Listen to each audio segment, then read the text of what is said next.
Salut à tous et à toutes, c'est Chris. On se retrouve pour un nouveau tuto de Chris Wu. Donc aujourd'hui on est à la plage de Sérignan-Plage, comme la dernière fois. Donc vous voyez, un endroit que j'aime vraiment beaucoup. Et aujourd'hui on va faire une leçon très rapide sur les filtres en fait. Donc avant du temps des appareils argentiques, on avait quantité de filtres, ce qu'on appelait entre autres les filtres coquins, toute la gamme, où il y avait des dizaines de filtres différents qui permettaient de faire plein d'effets sur les photos. Ces filtres ne servent absolument pratiquement plus à rien, étant donné que l'on peut faire tout cela en post-production. Donc vous pouvez changer à peu près tout sur Photoshop, Photoshop Element et tout autre logiciel de traitement photo que vous pouvez connaître.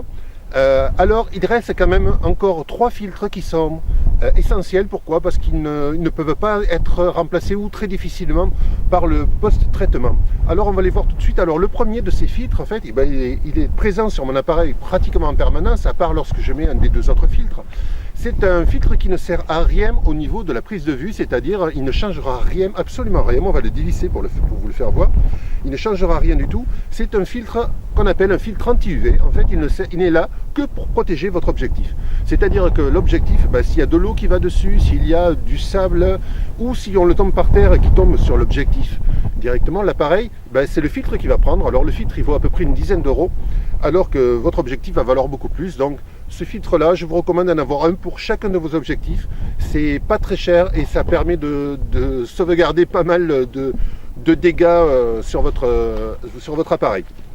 On va passer directement au second de ces filtres. Alors, on va pas prendre celui-là que j'ai dans la poche, on va prendre celui-là. Alors, ce filtre-là est un filtre, alors, moi, personnellement, c'est un filtre de la marque Oya. Pourquoi? Parce que je trouve qu'Oya est une marque qui a un rapport qualité-prix assez intéressant. C'est pas le top, mais c'est pas mal quand même, et c'est vraiment pas très cher. Donc, ce filtre-là est un filtre en fait polarisant. En fait, polarisant, c'est un petit peu comme vos lunettes de soleil qui vont vous faire ressortir les couleurs, vous allez avoir des bleus très intenses. Ça va être la même chose. Alors, il se compose de 2 parties qui tournent en fait.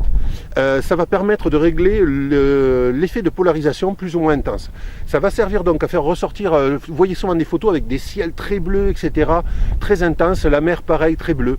C'est grâce à ce petit filtre qui est très intéressant là-dessus. Également, il a une autre fonctionnalité, il permet d'enlever les reflets sur l'eau et sur le verre entre autres, pas sur le métal par contre, mais ça vous permet lorsque vous avez par exemple comme là un contre-jour énorme sur la mer avec ce reflet, de diminuer ce reflet et d'empêcher que votre photo soit vraiment cramée au niveau de la photo. Alors on va l'installer tout de suite et on va faire une photo, mais on va essayer de faire la même photo avec le filtre et sans le filtre pour pouvoir tester.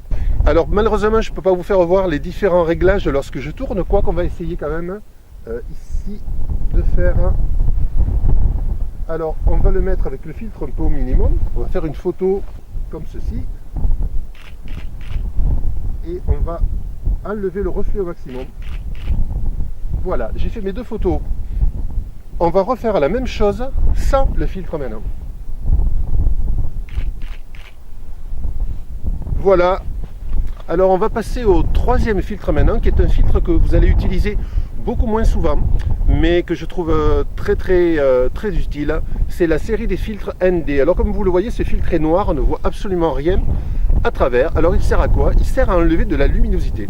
En fait, donc vous allez me dire, en général on cherche à avoir plus de luminosité pour faire ces photos, car lorsque vous manquez de luminosité, justement vous avez des problèmes, oui, mais dans certains cas, comme par un cas de grand soleil, un petit peu aujourd'hui c'est pas le cas, mais enfin un cas de soleil, lorsque vous voulez faire un effet par exemple sur une pose un petit peu longue, vous voulez faire un temps d'obturation un petit peu long parce que vous voulez par exemple, il y a une cascade, vous voulez que l'eau coule, etc. Mais il y a trop de lumière, donc vous allez cramer votre photo si vous la laissez ouverte 10 secondes. Eh bien, ça vous sert d'avoir moins de luminosité. Alors c'est ce style de filtre, les filtres ND. Alors les filtres ND, celui-là est assez fort, c'est un ND 400, c'est-à-dire qu'il diminue par 400 la luminosité qu'il y a autour. C'est-à-dire que si normalement vous devriez ouvrir, on va dire, 1 seconde votre temps d'obturation, avec ça il faudra ouvrir donc 400 secondes pour avoir l'équivalent, ce qui est beaucoup plus. Alors il existe des ND2, ND4, ND8, ND16 jusqu'à ND je sais pas, 800 ou 1600, je ne sais plus exactement.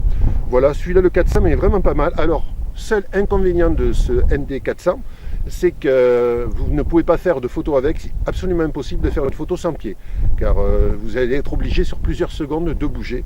Alors on va le monter, tout de suite. Hein. Voilà, on les visse bien. Et on va directement se retrouver sur la plage pour aller faire une photo. On va essayer de faire une photo de la mer, bien qu'elle ne bouge pas trop aujourd'hui, ça risque pas de donner grand chose. Donc toujours pareil, on va faire la photo sur pied avec la télécommande. Voilà, on a fait la photo. Alors pour info, cette photo, donc avec le filtre, vous voyez le temps qu'il y a, j'ai mis en 200 ISO avec une ouverture donc de 11 et un temps de 10 secondes. Donc vous voyez, c'est très long avec la luminosité, mais le ND permet de contrecarrer un petit peu la lumière, enfin il diminue par 400 la lumière, donc lorsque vous regardez dans l'écran en fait, on ne voit pratiquement rien, il faut viser un petit peu au jugé ou alors enlever le filtre puis mettre l'écran parce qu'on ne voit rien. C'est comme si vous étiez en pleine nuit, vraiment. Eh bien je vous remercie donc d'avoir suivi ce mini tuto sur les filtres, les 3 filtres, donc le filtre anti-UV que je vous recommande d'acheter, le filtre polarisant et le filtre ND400. On se retrouve très rapidement pour une prochaine vidéo où on traitera peut-être toutes ces photos justement, ça serait assez sympa.